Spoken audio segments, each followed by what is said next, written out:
in there. That's very easy to say that after the event. So I had no problem with the team. Where I do have an issue, though, is let's be honest, man. It was obvious from early that things weren't working out. So obvious.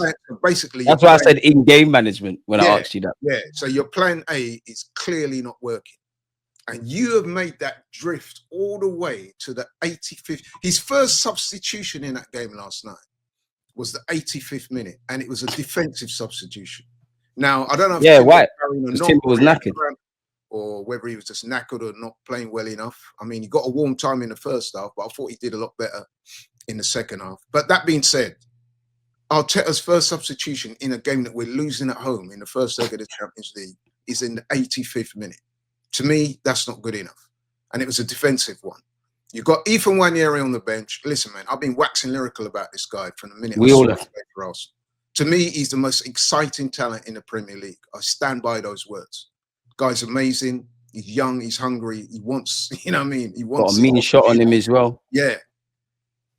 Bring him on. I can't understand why he brings him on in the 89th minute, which means that he had 6 minutes to try and turn that game around. You're asking for a miracle, man. Yeah, you know what I mean? And it wasn't going to happen. So, and I've noticed that in recent games, I'm sure you've seen it as well. He's hardly been playing the man. I don't know what's gone on. You know what I mean? Should have started. I thought that was. I'm not going to lie, man. I was very disappointed with Arteta last night.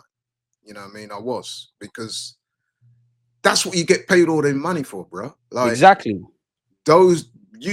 The words you use, in-game management. When things are not going well, you're supposed to have a plan B. You're supposed to have that mindset where you react to things. You know what I mean? Be proactive in that. Yeah, be proactive. You know what I'm saying? So when things are not working, you're supposed to say to yourself, because we could all see it. I'm sure you saw it. I saw it. Everyone at the box bar, and the room was ram out. Probably over 100 people in one room saying, "Yo." And that's bare Arsenal fans. Probably a couple Arsenal haters that want to see our tears, but the vast majority is Arsenal fans there, so everyone can see it because we know our team. Yeah, and we're waiting for something to happen, because that is where the manager earns his corn. You know what I mean? You make those changes, you bring off man, you bring on somebody else, you change the formation maybe. You look like a genius as well if you bring on Nwaneri 70th minute in your bags. You could have changed the formation because Mourinho wasn't having one of his better games. You could have stuck him up top, took Trossard off or whatever. You know what I'm saying? There's so many permutations. There's something he could have done, and he did none of that. And it was so, yeah, I've got to admit, man. Yes, the players have got to bear their responsibility. But I thought the manager last night, I think he got it wrong, man. And like I said, I was full of praise for him with the Madrid game. So it's not like I'm hating on the manager or I want him out. It's not calling it as you see it. Exactly. So people shouldn't be afraid to say that. I've seen some Arsenal fans today online, oh, stop having a go at the manager, this, that, and that. Listen, man, at the end of the day, like I said, the vast majority of Arsenal fans were full of praise for this guy. Couple of weeks even the ones that want him gone regardless were praising him after Madrid. Because you can't not. Flowers, but come on, man. Last night he dropped the ball. He did. It's as simple as that. And that's why I asked you about game management, because again, it's like he can plan, but it doesn't change. And I'm not saying anything's the answer. I know people can say, obviously, there's injuries. We've kind of got what we've got. I hear all of that. But within the context, you've still got players. I like to think I'm a fair man. If he tried something and we still got the same result, I'd say fair enough, because you actually tried to fix something. I'm a firm believer of if nothing changes, nothing changes. So literally, if you keep trying to do the same thing, nothing happens. As you rightly said, Jay, I said, all right, cool. I know there's some man would have said, keep Marino up there, do this in midfield, but all right, the thing that he started, all right, we're at where we're at. It is what it is. And to be fair, all of them did well in the previous game. It's when, like you said, when you're getting to the last stage and maybe you bring on Tierney at left back, put Lewis Skelly in midfield, maybe even Zinchenko in the 10, just something. One year, as you said, there's something, bro. I mean, I've got to be honest, our bench isn't the strongest. It's horrible. And I've also got to say that, you know, I mean, you've got guys on the bench there. I mean, I've got to call him out. I know that's my guy, but Raheem, he's not really been doing anything. Yeah, horrible. But then it was the manager that brought him in. So, exactly. You know what I mean? This is your team. You got to hold that. You know what I mean? But the lack of tactical dexterity is what I call it. The ability to think on the fly and say, right, you know what? It's not happening for Deluded. I'm going to take him off. I'm going to put this man. I'm going to, you know what I mean? Come with a different. I'm going to rejig. I'm going to do something. Yes. We didn't see any of that. And then, like I said, bringing on the youth with 6 minutes to go was almost an insult for me. Like, what do you expect the guy to do in that time? So it's little man minutes, man. Oh, come on, bro. He barely made any. And even in the time he was on, he probably did better than a few of the men that had been playing us. And that's the saddest thing. That was disappointing, man. But, why don't you think he changes though as well, bro? Go on, no? say. Why was it? Sorry? I was gonna just say, like, why? Because I asked you, like, the in-game, what you think of it, and obviously you've never spoken to Arteta, but like, why doesn't he change? Like, why does he keep doing that? Like, why is that an Achilles heel of his? Because I'm starting to think maybe Luis Enrique knew you weren't going to change nothing. So if we get it right, we start well, it's going to stay like this. If Arteta is ever going to change things, it's going to be before the games. Because I think sometimes throughout his time here, he'll keep things the same, have a eureka moment, and then just keep that for the next whatever until whatever. But like, why don't you? Managers can be stubborn by nature. You know, it's not often you get managers that will. You know what I mean? Wenger was like this as well. Wenger would do all his substitutions were in the 75th minute. He was very predictable. There was a running joke about that. Yeah, same formation every game, no matter who you play. Now, listen, you do have to have a style of play. You have a system, right? Because obviously, you know what I mean, football needs structure. So I understand the plan A. I get it, and it works well. And I'll also give him credit for things like, so where he put Mourinho up top when none of us saw that coming, and let's be honest, it's worked by and large. It's worked very well. I'm willing to give him credit for that. But like you said, Deluded, the in-game management, I've said it for a number of times now. I've been saying it ever since he took over. It's too rigid, man. You know what I mean? He needs to think on the fly a bit more, need to be a bit more creative, a bit more innovative with what he does. You know what I mean?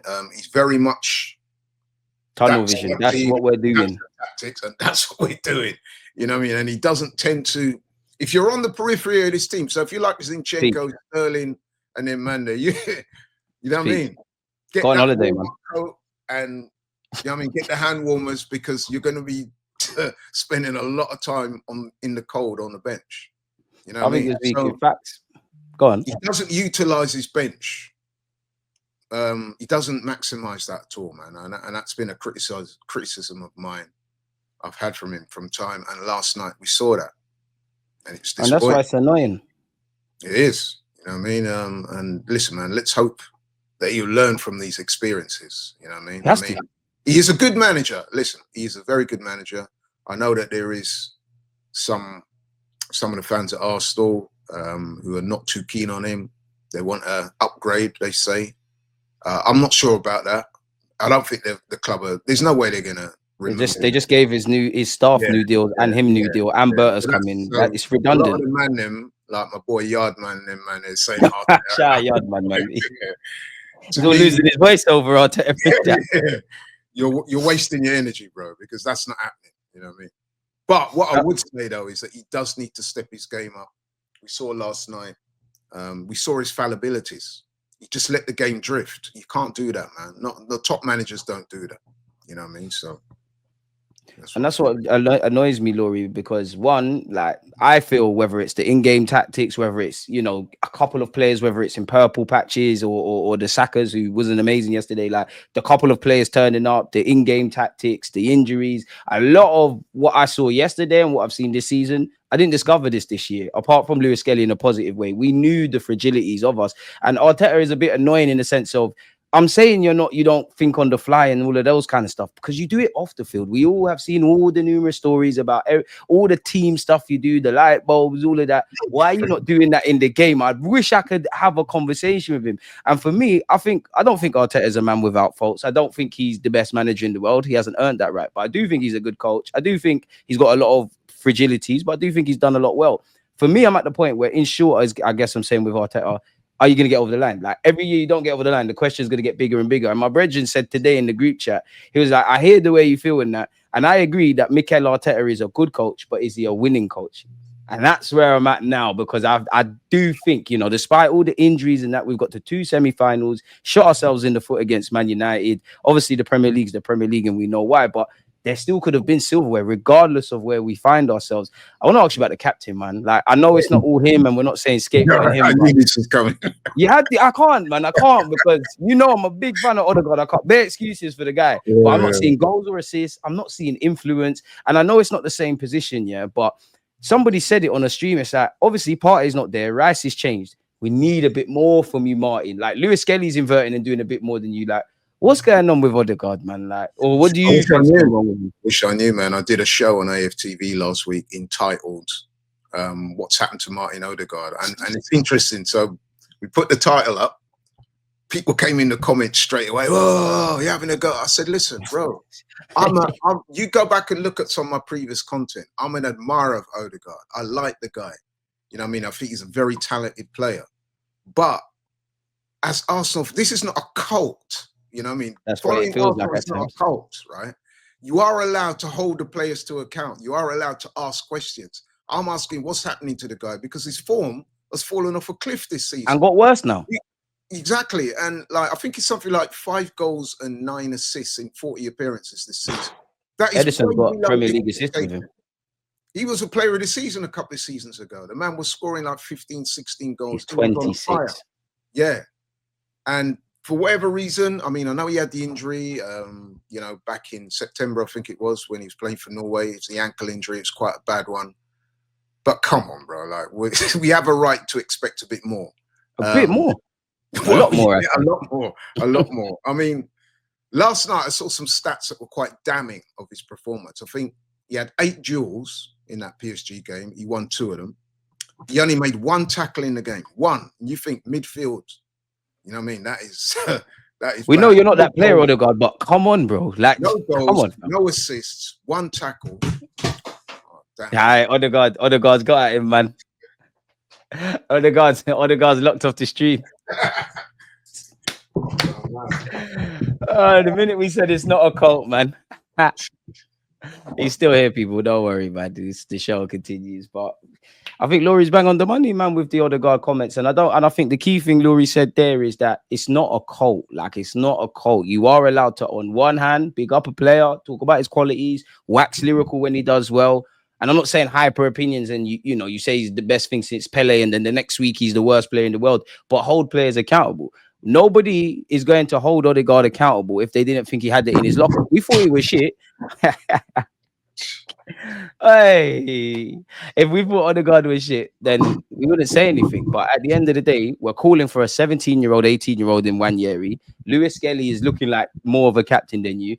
And we're in the semi-finals. We're in the first time since 2009. Like, Neymar actually made his debut as a 17-year-old, I feel, in 2009. He's on the verge of retiring now. So that tells you everything with Odegaard. I do think Laurie's right in a sense of, I think personally, in fact, better yet, he's still carrying an injury. He's not looking fully fit.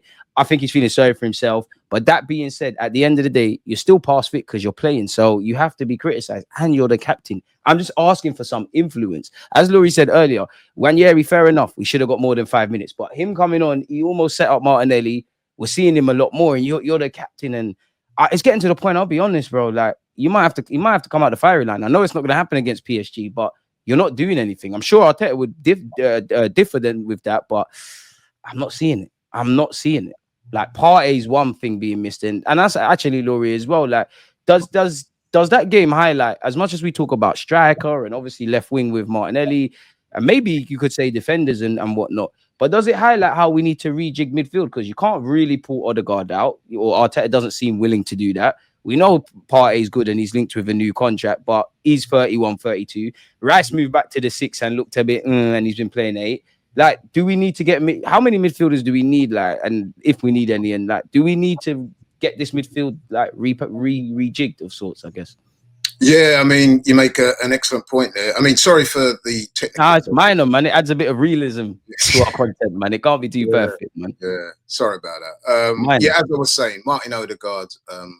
We know he's a tremendously talented footballer, but for whatever reason, it's not happening. Last night, we needed him to show up. He had a poor game. Like I said, no goals, no assists. 2 out of 8 duels won. Gave the ball away or lost possession 14 times. It's just not good enough. But in answer to your question, I don't think Arteta will drop him. I think he'll stand by him, which I can see why he might want to do that. I know some of the fans are saying enough is enough. They should stand him down for the next leg. But it's not as simple as that, because who do you replace him with? That's the thing. You know what I mean? So, yeah, I mean, I don't know what they're going to do, man. Certainly between now and next week, I don't know what they're going to do. But I would say this, it's very unlikely that the manager will drop him or relieve him of the captaincy. I mean, I saw Turkish was saying after the game that they think they should take the captaincy off him because it's affecting his game. If you do that to him and you still play him, it looks like what it is, a demotion. And that with a man that's not confident, that's going to play. Let's be honest, a bit of a softer, gentler soul, Yeah, Martin you know what I Ødegaard. This So- like it's not a Xhaka thing or a Rice thing. I guess they just have to show faith in him, man. You know what I mean? They have to sit him down, talk to him, find out what's the problem. I mean, I've seen some reports today, some stats that suggest that the loss of form could be down to the fact that, you know, he's not playing with Havertz and them, man, there. I don't know, man. But Odegaard's in the gutter if that's a thing. Big up Havertz, but Odegaard's in the bin if that's it. And when Saka wasn't playing, that affected him as well. But I think that's a stretch, man. That's an overreach. He's just not been playing well. We've gone past that point. You're just not playing well now, bro. He's lost a lot of confidence, hasn't he?